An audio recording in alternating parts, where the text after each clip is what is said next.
Viewers, the latest news is that Eritrean soldier fighting across the border in Ethiopia's northern Tigray region killed hundreds of people in a massacre last year in a likely crime against humanity.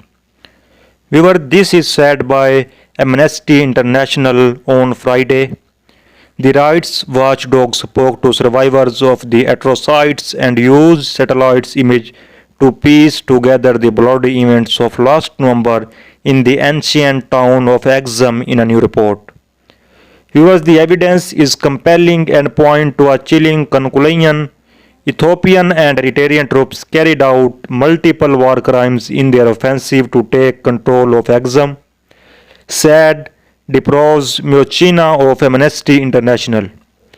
Viewers, above and beyond that, Eritrean troops went to a rampage and systematically killed hundreds of civilians in the cold blood, which appear to constitute crimes against humanity.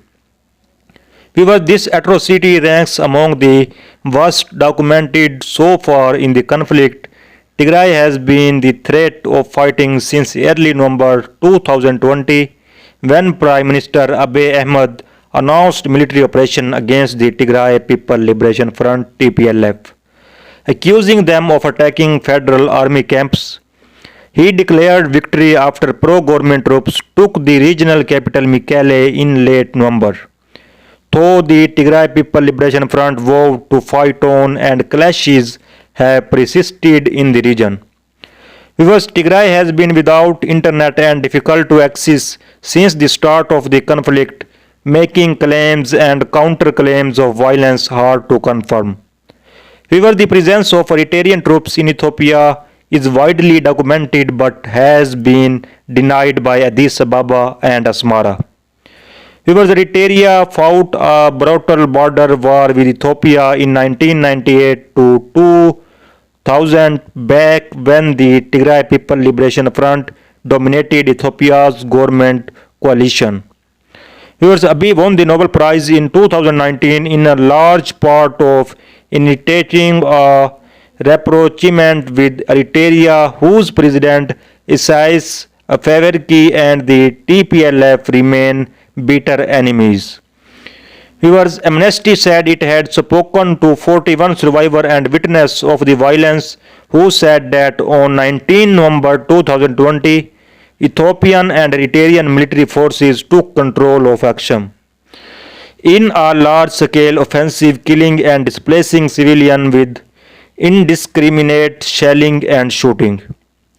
Viewers, so far in the 9 days that followed, the Eritrean military engaged in widespread looting of civilians' property and extrajudicial execution.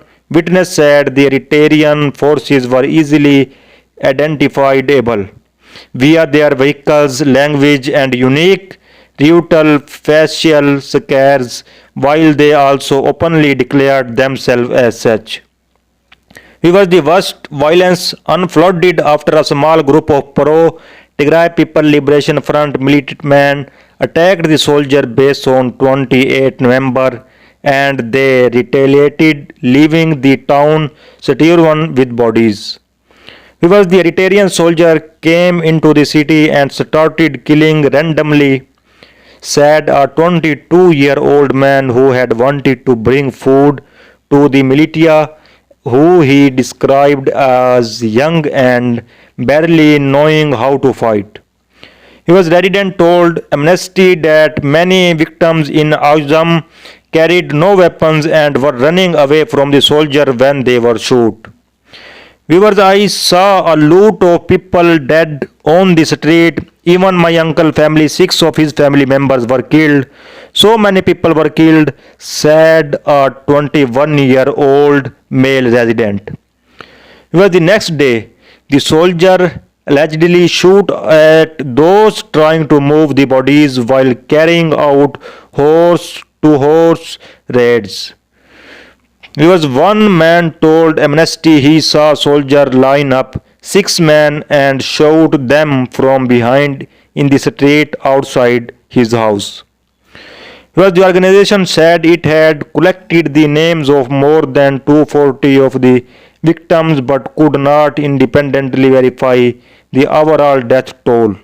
However, corroborating testimonies and evidence made it plausible that hundreds had died. Was residents estimate that several hundred people were buried in the aftermath of the massacre, and they attended funerals at several churches where scores were buried, said the reporter. Satellite imagery showed signs of mass burials near two of the town's churches. As a matter of urgency, there must be a UN-led investigation into the grave violations in Exum.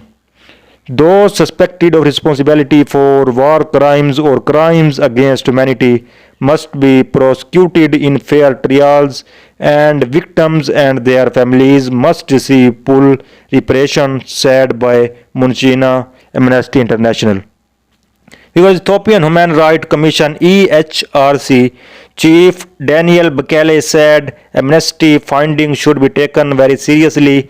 The EHRC said in a statement, it is also looking into the massacre, and while its investigation is not complete, preliminary findings indicate the killing of as yet unknown number of civilians by Eritrean soldiers in the city of Axum. So viewer, this is the latest update. If you are new, please subscribe channel for more update and press the bell icon. Thanks for watching.